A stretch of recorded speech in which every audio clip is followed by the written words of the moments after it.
Welcome back नाजरीन। और transmission में इज़हर सिद्दीक साहब को भी खुशामदीद कहते हैं। एक्सपर्ट हैं लॉ के और उनसे भी जानते हैं, कानून टीम में है उनकी पीटीआई के साथ, तो वो देखते हैं कि क्या वो कहते हैं इस केस के बारे में। इज़हर सिद्दीक साहब, शुक्रिया आपके वक्त का।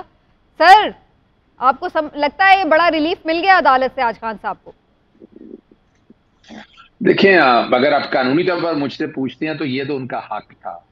इमरान खान साहब ने एक बड़ेपन का मुजाहरा किया है, और मैं बड़े दिन पहले तो मैं जैसे ही दहशतगर्दी का पर्चा हुआ, दहशतगर्दी नहीं बनती थी, हुकूमत वक्त पीछे लगी हुई थी। इस तरह तौहीन अदालत के अल्फाज को भी अगर आप देखें तो मैं तो इससे इत्तेफाक नहीं करता कि ये तौहीन अदालत। ठीक है, शोकाज जारी कर दिया, पर अगर लॉन्गर रन में जाता तो इसमें कन्विक्शन मुझे तो नजर नहीं आती है, फॉर नंबर ऑफ रीजन। लेकिन इमरान खान साहब ने जिस जिस बड़ेपन का मुजाहरा एक स्टेट्समैन के तौर पर, यानी अगर हम एक वकीलों की तरह अगर हम बात करें, तो अगर सिविल कोर्टों के इस तरह के अल्फाज पे तौहीन अदालत अगर होना शुरू हो जाए तो यहां तो रोजाना के पूरे पाकिस्तान में सैकड़ों रोजाना इस तरह के वाकये होते हैं, हंड्रेड्स ऑफ। यानी मैं कोई इक्का दुक्का वाकया नहीं मैं कह रहा, मैं पूरे पाकिस्तान में कहता हूं, अदालतों के अंदर, अदालतों के बाद ये तो फिर एक नई जूरिस्प्रूडेंस इवॉल्व हो जाएगी। तो इसलिए मुझे तो मुश्किल नजर आता था इसमें, और मैं वबांगे दोहल भी क्या बैठा था।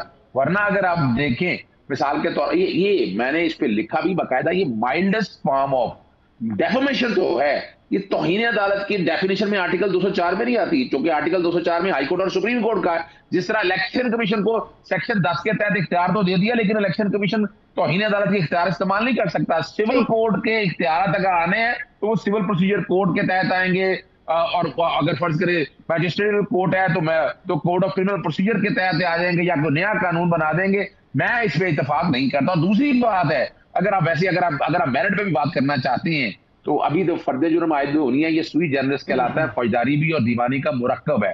तो अगर आपने फर्द जुर्म आयद करनी है तो क्या नकलें तकसीम की गई, क्या जो गवाहियां नागी आनी है वो बताई गई। फिर आगे 265D की एक एप्लीकेशन है कि फर्द जुर्म, इसके अभी भी जो मौजूदा हालात है इसमें इंट्रा कोर्ट अपील फाइल हो सकती है, सुप्रीम कोर्ट में मैटर जाते हैं, तो अभी कॉन्टेस्ट किया जा सकता है, लेकिन लग नहीं रहा है कि मामला उस तरफ जाता है। सिद्दीक साहब, आपका शुक्रिया, आप हमारे साथ मौजूद रहे। इरफान कादिर साहब, तौहीन अदालत पर आज फर्द जुर्म आयद होनी थी इमरान खान पर, लेकिन वो कार्रवाई रुक गई है, और जो कार्रवाई हुई वो आपको मालूम है। उन्होंने कहा है कि जी वो माफ़ी चाहते हैं, खातून जज के पास जाकर भी माफ़ी मांगने को तैयार है। तो सर, आप क्या समझते हैं आज की कार्रवाई को देखकर, ये केस अब वाइंड अप होने जा रहा है, अदालत जो है माफ़ कर देगी, या फिर आपको लगता है कि इसमें अभी भी चांस है कि इमरान खान साहब के लिए खतरा बाकी है? इसमें देखें, अदालत की तो जनरली तो स्वाबदीद होती है कि वो किसको माफ करे किसको ना करे, लेकिन कुछ जुडिशल प्रेसिडेंट्स और कुछ फैसले ऐसे हैं बड़े रीसेंट पास्ट के, जहाँ पे कि सबसे आला अदालत पाकिस्तान की, उन्होंने बावजूद माफी के माफ नहीं किया था कुछ सियासतदानों को। अब इस अदालत के लिए मुश्किल ये है कि अगर सबसे आला अदालत ने माफ नहीं किया सियासतदानों को, तो अगर ये माफ करते हैं तो इनको फिर बताना पड़ेगा कि इमरान खान साहब की माफी दुरुस्त है और वो जो माफियां थी वो दुरुस्त नहीं थी। तो ये बताना या ये गेज करना कि किसकी नीयत सही है किसकी नहीं सही, ये बड़ा मुश्किल एक चीज है अदालत के डिटरमिन करने की। तो मैं समझता हूँ कि बड़े लीडरों को इस तरह की स्टेटमेंट्स नहीं देनी चाहिए जिससे कि अदालत जो है उसके लिए एक एम्बैरेसिंग सिचुएशन पैदा हो जाए। ठीक, तो इरफान कादिर साहब, इसमें तो फिर बहुत सारे लोग ऐसे भी हैं जो पहले जिस तरह आपने जिक्र किया कि बहुत सारे ऐसे हैं जिनको सजा हुई माफी मांगने के बावजूद, और कुछ ऐसे भी हैं जिनको माफी मांगने पर माफ भी कर दिया गया। खुद खान साहब को भी इससे पहले जो है वो एक चांस मिल चुका हुआ है। तो ये तो फिर प्रेसिडेंट तो दोनों तरह के ही मौजूद हैं, फिर अदालत के ऊपर क्या इस पर बोझ होगा? खान साहब को तो माफी मिल गई एक दफा, उनको तो कभी भी माफी नहीं मिली, उनको तो सीधा ही उन्होंने सजा दे दी, शुरू में ही सजा दे दी।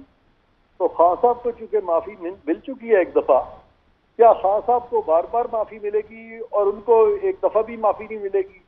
क्या ये आप उसूल वजह कर रहे हैं? तो ये मुश्किल चीज है इस्लामाबाद हाईकोर्ट के लिए, इसीलिए उन्होंने तारीख डाली है ताकि मजीद सोच विचार करें। सोच विचार हो सकती है। अच्छा, ये इंटरेस्टिंग पॉइंट है। तो फिर आपके ख्याल से आज जो उन्होंने ये पहले जो माफ़ी ना मांगने का फैसला था और आज जो माफ़ी मांगने का फैसला था, इसकी क्या वजह बनी? पहले क्यों उस पर वो कंटेस्ट कर रहे थे और आज क्यों उन्होंने टेंडर की अपॉलॉजी? वो इसलिए कि उन्होंने जब रियलाइज किया कि माफ़ी तो अदालत ने हमें पहले दी थी, आज से चंद साल पहले इमरान खान साहब को माफ़ी मिली थी, लिहाजा माफी तो हमें मांगनी पड़ेगी, तो पहले अगर दी थी तो अब भी हमें माफी दें। लेकिन इस चीज को वो नजरअंदाज कर गए कि इमरान खान साहब को तो एक दफा माफी मिल गई है, लेकिन उनके बाद जो केसेस आए उनको माफी अगर नहीं मिली तो इनको 2 दफा कैसे माफी मिल जाए, ये नजरअंदाज कर गए खान साहब और उनकी पार्टी और उनकी वकला की टीम। तो ये चीज इसलिए मैं समझता हूँ थोड़ी सी पेचीदा हो गई है। अच्छा, तो आपके ख्याल से एडवाइस ये ठीक नहीं था कॉन्टेस्ट करना इस केस को? नहीं, कंटेस्ट तो हुआ ही नहीं है केस। ये तो डे 1 से उन्होंने जैसे जैसे जज साहब उनको बताते रहे हैं, गाइड करते रहे हैं, उसी तरह से उन्होंने अपने जवाब फाइल किया, वापस ले लिया, फिर फाइल किया, वापस ले लिया। फिर वो अदालत का रुख था कि भी ये माफी मांग लें, उन्होंने मांग ली।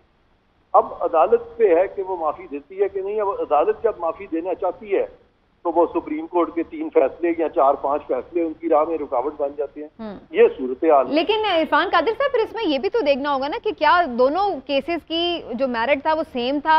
उन्होंने जो बात कही, जो खान साहब ने बात की, जो उनका कॉन्टेक्स्ट था, जो इनका कॉन्टेक्स्ट है, जो उनका अल्फाज का चुनाव था, जो इनके अल्फाज का, तो ये भी तो चीज़ देखनी होगी। सिर्फ ये तो नहीं देखना होगा कि किसने माफ़ी मांगी, मिल गई या नहीं मिली। लेकिन खान साहब के जो अल्फाज थे वो बहुत खूबसूरत अल्फाज तो नहीं थे ना, बल्कि काफी तहकमाना अल्फाज थे। तो इसलिए ये एक मुश्किल सूरत हाल पैदा हो गई है अदालतों के लिए।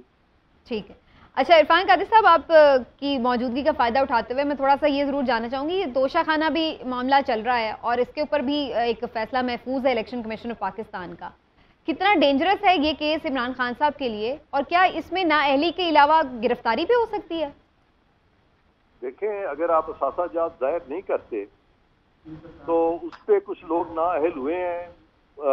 वो जहांगीर तरीन साहब भी नाअहल हुए, हालांकि उन्होंने तो जाहिर किया था। उसके बावजूद एक बहुत दकीक हेयर स्प्लिटिंग के तहत उन्होंने उनको नाअहल करार दिया फॉर लाइफ। और मियां नवाज शरीफ के केस में अकामा वाला इशू जो था, जिसमें के कहते थे जी वो बेटे से तनख्वाह नहीं ली, तो उन दोनों फैसलों को अगर आप सामने रखें तो यहाँ पे तोशाखाना को डिक्लेयर ना करना तो काफी मुश्किल पैदा हो जाएगी खान साहब के लिए यहाँ भी। काफ़ी सख्ती वाले आपके हैं वैसे रिवाज इस पर, लेकिन मैं ज़रा दूसरे भी एक्सपर्ट ओपिनियन जानना चाहूँगी। और आपकी तरफ आते हुए डोगर साहब, आपने भी इरफान कादिर साहब की बात सुनी, वो कह रहे हैं कि ये अदालत के लिए एक पेचीदा सूरत हाल है कि फिर उनको ये जस्टिफाई भी करना होगा क्या कि जी उनको क्यों नहीं माफ़ी मिली तो इनको क्यों माफ़ कर दिया गया, वो भी 2-2 दफ़ा, अगर वो माफ़ करते हैं तो। देखिए जी, मैंने तो जैसे पहले अर्ज़ किया कि बुनियादी बात तो ये है कि जो तौहीन अदालत का मामला है वो अदालत का और तौहीन करने वाले का। अदालत ने देखना है कि आया ये तौहीन अदालत हुई है, अदालत ने समझा कि ये तौहीन अदालत है तो उन्होंने नोटिस दिया और नोटिस के बाद ये अपीयर हुए। और उसके बाद ये लॉ में बाकायदा मौजूद है कि जब भी कोई अपॉलोजी टेंडर करता है, कोई अदालत को से माफ़ी मांगता है तो उसको करना चाहिए।